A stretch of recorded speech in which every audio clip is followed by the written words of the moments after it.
What is going on, guys? Craig 1287 here, bringing you yet another Battlefield 4 gameplay.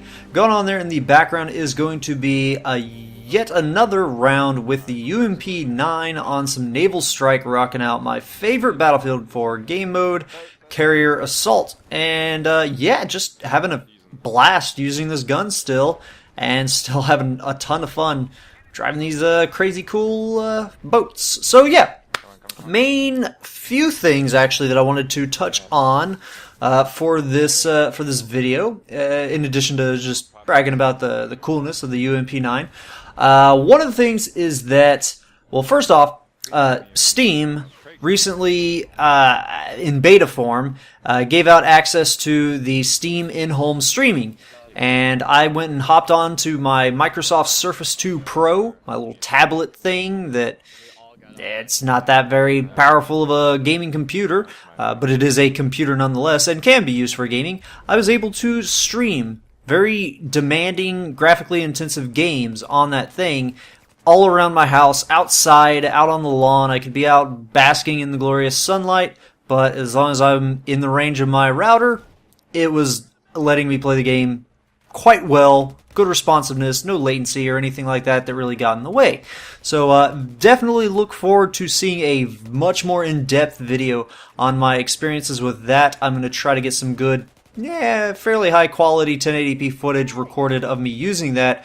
And it's going to be recorded with my cell phone camera, so probably not the best quality, but definitely keep an eye out for that because this feature is frickin' amazing. So, moving on to the main purpose that I wanted to talk about for this video, and that is the new Terms of Service agreement that has come out for the CTE for Battlefield 4, and the new patch that came out yesterday, the 21st of May. So, the new ToS, the Terms of Service, when you read it in Section 8.3 for the permitted disclosures, the very first sentence states, "You may disclose the information that is specifically identified in Addendum A." And if you go to Addendum A, you move on down to the fourth thing, and that says, "Post or distribute any screen captures, pictures, videos, podcasts, screenshots, or any other representations, known or unknown, of any content in the game or other beta materials." So, with this new ToS, I am going to be able to, without being penalized, record footage of the CTE and show you guys everything. Show you the new stuff that they're working on and the new screen shake and all that good stuff. And here you'll see I'm getting shot at this part of the round. While there are other people around me shooting at me, there's a guy right there to my left at the corner of this patio. There's a guy that is underneath the sand, inside of the geometry of the map. This is now the second time I've actually seen that happen.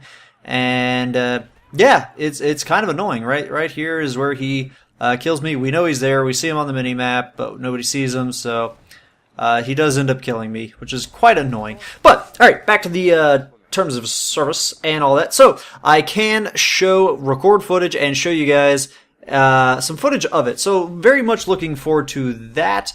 It's not probably going to be the greatest footage because I don't have a lot of good things unlocked, and I just, but hey, and I'm invisible 2 times in this round. I get screwed over from stupid things, people stuck in geometry and invisible walls.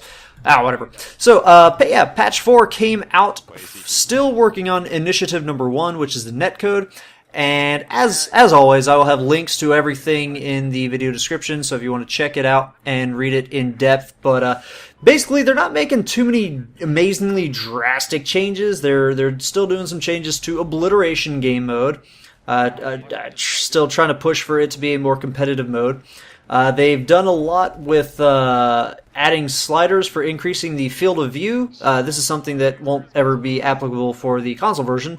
You guys don't have the FOV sliders, as far as I know. This is for the third-person views when in a jet or any other vehicle. You can increase the field of view when in third person for vehicles. So that's pretty darn cool. And nothing else really that stands out. They did add a netcode high-frequency kill switch to disable the feature if the server performance goes below certain limits. So that's not necessarily going to lead to an increase in performance or any better netcode, but it's just kind of if things get to be too much for the server, they can it'll automatically drop the frequency for the tick rate automatically down from 30 to 10. I'm guessing that's what it sounds like. I can't really say for certain. It's a fairly ambiguous sentence, so not too many specific details. So yeah, check that out. Check out patch number 4 if you really care to. I'll even add a link to the new ToS. You can read exactly what it says. And also keep an eye out for my Steam in-house streaming aspects. Hope you enjoyed it. Have a good one. Ta-ta!